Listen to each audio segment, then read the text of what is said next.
करे, क्या कहना है उसके? देखिए, मैंने आपसे कहा आत्मविश्वास जब लड़खड़ाता है तो जवान भी लड़खड़ा जाती है।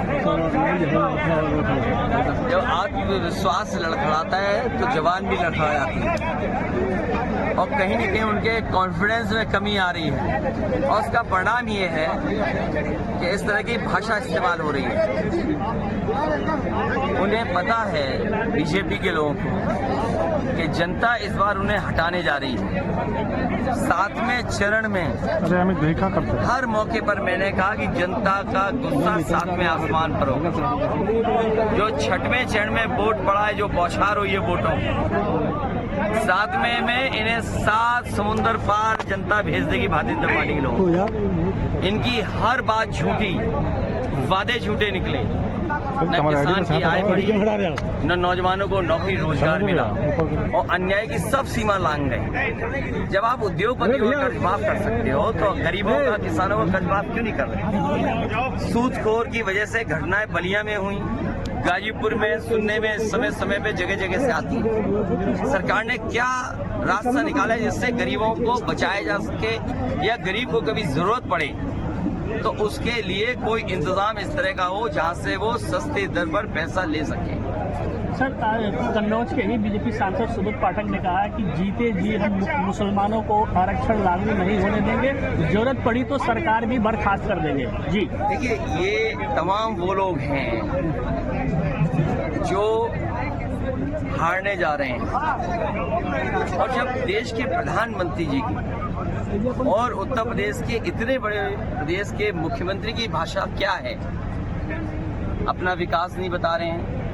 वैसे तो हर गरीब के लिए वो बुलडोजर तैयार रखते हैं, अगर कहीं घर गिराना हो, मकान गिराना हो तो बुलडोजर तैयार रहता है। लेकिन जितने भी पेपर लीक हुए हैं, पेपर लीक करने वालों के एक एक घर पे ही बुलडोजर चला हो तो बता दीजिए। और ये बुलडोजर जानबूझ करके नहीं चलाया, क्योंकि पेपर लीक करने में सब बीजेपी के लोग शामिल हैं। ये पेपर लीक नहीं हुए हैं, ये सरकार ने पेपर लीक कराए हैं जिससे नौजवानों को नौकरी न देनी पड़े। नौकरी न मिलने से केवल उनका सपना नहीं टूटा है नौजवानों का, 1/3 जीवन इस सरकार ने बर्बाद किया। उसका जवाब इस बार जनता वोट डाल के देगी। अग्निवीर व्यवस्था हमेशा हमेशा के लिए खत्म होगी, और जो आरक्षण को लेकर के खिलवाड़ करना चाहते थे, मुझे खुशी है इस बात की कि बहुजन समाज के लोगों ने, और खासकर वो लोग जो बाबा साहब भीमराव अम्बेडकर जी के रास्ते पे चलने वाले लोग, उन्होंने संविधान की लड़ाई को अपनी लड़ाई समझ लिया। वो अपने सम्मान और अपने अधिकार और अपने न्याय की लड़ाई को समझ रहे हैं। इसलिए जो संविधान उनका संजीवनी रहा, उसके लिए एक एक वोट डाल करके वो संविधान बचाने के लिए निकल पड़े। सर, मायावती जी को कह रहे हैं कि आप बी टीम है, वहीं आप आकाश आनंद को लगातार तारीफ कर रहे हैं, क्या है सर इसके पीछे? देखिए, किसी नौजवान ने कोई शुरुआत अच्छी की हो और वो कुछ अपने समाज और विचार को लेकर के चलना चाहता हो, उसी को रोक दिया, पाबंदी लगा दी, तो ये खैर उनका अपनी पार्टी का मसला है। क्योंकि एक नौजवान आगे निकल रहा था, एक उम्र की वजह से मैं उसके पक्ष में हूँ। मान लो अभी इस रैली में एक लड़का आया जो बैरिकेडिंग तोड़ करके निकल गया और मेरे मंच तक आ गया। सोचो उसकी चिट्ठी में क्या लिखा, वो अग्निवीर व्यवस्था को खत्म करना चाहता है। तो सोचो, जो नौजवान दौड़ करके वो हासिल करना चाहता हो नौकरी, तो सोचिए ये गुस्सा है लोगों के अंदर। आपने अग्निवीर आदि अधूरी कर दी, कल को आप इन खाकी वालों की नौकरी 4 साल की 3 साल की कर दोगे। क्या है, आप क्या कर रहे हैं यहाँ से देश के साथ? और फिर जो गांव का नौजवान था, बलिया, गाजीपुर, पूर्वांचल का, ये वो है जो फौज में जाकर के सम्मान की नौकरी करना चाहता। आपने उसे सम्मान की नौकरी से दूर कर दिया। ये जो पीडीए परिवार है, ये पीडीए और पी से पूर्वांचल, तो पूर्वांचल और पीडीए परिवार और पी से ही प्रोग्रेसिव, एनडीए एन निगेटिव हैं। ये नकारात्मक राजनीति करते हैं। एनडीए मतलब निगेटिव, नकारात्मक राजनीति करते हैं, और जो एन से हैं वो भी नकारात्मक हैं, इसीलिए उनकी भाषा बदल गई।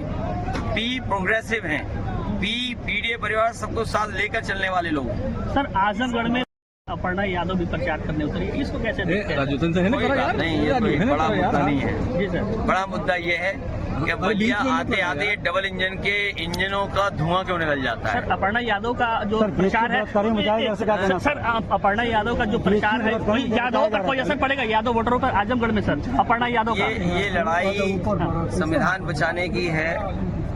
इस पीडीए परिवार के साथ सब जुट गए हैं और हमारे सनातन जी का नाम तो जानते हो ना, जिसकी शुरू अंत है ही नहीं, सनातन।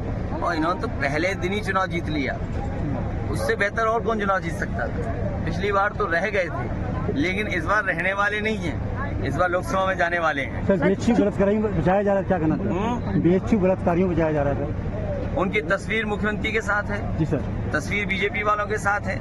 अभी इतना बड़ा महिला सम्मेलन किया, लेकिन बीएचयू की बेटी के साथ जो अन्याय हुआ उसको याद ही नहीं आया उन्हें। और सबसे ज्यादा असुरक्षित महिलाएं और बेटियां अगर कहीं हैं तो बीजेपी की सरकार में। आज ही आपने देखा होगा राजधानी में एक आईएएस परिवार के घर पर चोरी हो गई, डकैती हुई, पत्नी को मार दिया।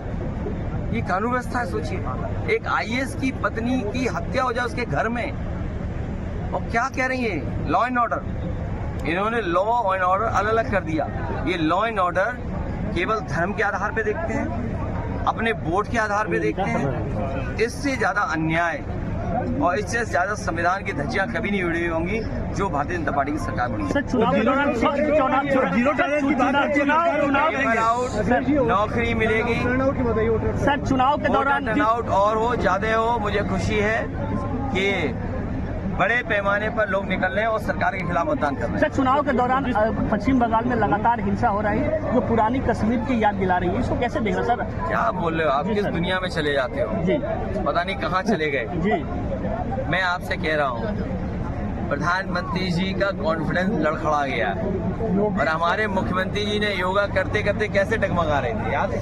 सर बंगाल में ये दोनों डगमगा रहे और लड़खड़ाते लोग हैं। सर चुनाव में बंगाल में पिछड़ों का योगी मंच से बोल रहे थे कि निमंत्रण दिया गया था रामलला के उत्सव का, लेकिन अरे यार कितने ज्ञानी है वो, कितने ज्ञानी है। आपने उनका ज्ञान का नहीं सुना आपने, कि जो इंजेक्शन लगाया है शरीर में वो वापस ले लिया जाएगा। आप बताओ कैसे वापस ले लिया जाएगा?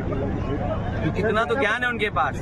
भगवान जिसको बुलाते हैं उसे कोई रोक नहीं सकता। सर इस बार और कब बुलावा आ जाए किसी को पता है? सर बंगाल में हिंसा नहीं हो जब रही है बुलावा आएगा तो जाएंगे। सर बंगाल में हिंसा नहीं हो रही सर? चुनाव में हिंसा कल एक प्रत्याशी को दौड़ा करके उसको देखिए, किया गया। आप बताइए, बीजेपी के लोग बूथ कमेटियों को लूट कमेटियां बना रहे थे, लूट बूथ। सोचिए, वो तो रोका गया। यूपी में नहीं देखा आपने? यूपी में जिस तरीके से लूटना चाहते थे, हमें खुशी है अपने कार्यकर्ताओं पे कि जिम्मेदारी से वो खड़े दिखाई।